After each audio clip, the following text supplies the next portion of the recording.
Безбедноста на патиштата, практикување по високо ниво на култура и одговорност во сообраќајот се значајни за сите граѓани, без разлика на нивната возраст, особено за децата. Секој одговорен граѓанин треба да биде свесен за сообраќајните прописи и има одговорност и обврска да ги почитува.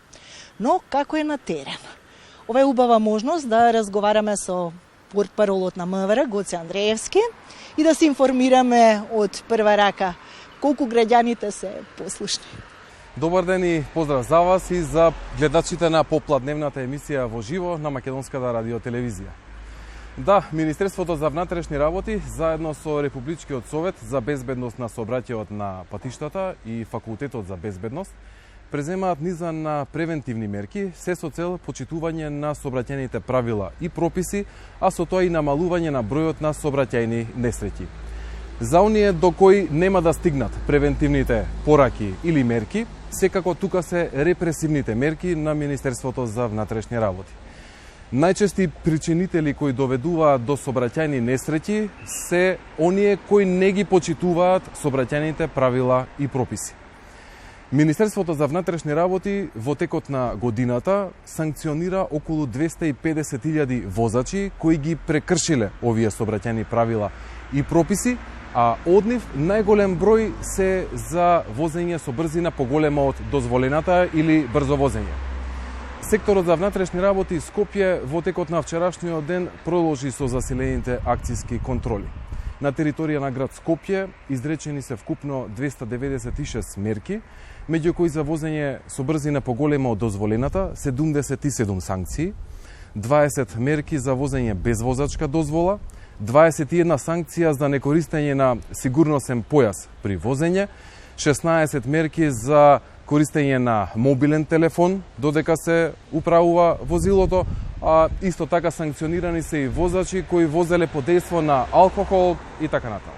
Како се одлучувате каде ќе се прават контролите? Дали на територијата на цела држава, дали на територијата на град Скопје или одредени општини?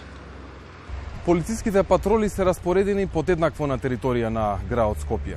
Без разлика дали станува збор за каков вид на пол и да е, маж, жена, без разлика на годишната возраст или од која општина и да доаѓа возачот.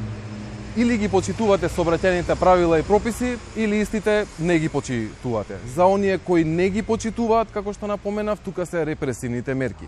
Тие возачи ќе се соочат со законски предвидените глоби и ќе им се поднесат соодветни поднесоци, зависно од прекршокот кој што го направиле.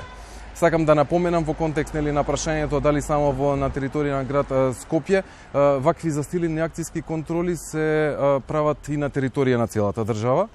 Така еве во текот на вчерашниот ден, ако сакате, на територија на Република Северна Македонија санкционирани се вкупно 243 возачи за возење со брзина поголема од дозволената. Од нив 5 возила се движеле со брзина над 50 км на час повеќе од дозволеното, а едно возило се движело со дури над 70 км на час повеќе од дозволената брзина. Како што напоменав, на сите овие им се поднесени соодветни поднесоци и ќе се соочат со законски предвидените глоби. Во контекст на оваа статистика ќе искористам приликата да напоменам дека еве во месец октомври, значи од 1.10 до 31.10, санкционирани се 202 возачи за кои управувале возило со непрописно затемнети стакла или така наречени фолии. Превентивни или репресивни мерки за оние непослушните, но еве да завршиме Андреевски со еден апел, сите да ги почитуваме правилата и прописите за поголема безбедност во сообраќајот. Вашиот апел до граѓаните? Да, би сакал да напоменам дека засилените акцијски контроли ќе продолжат и во наредните денови.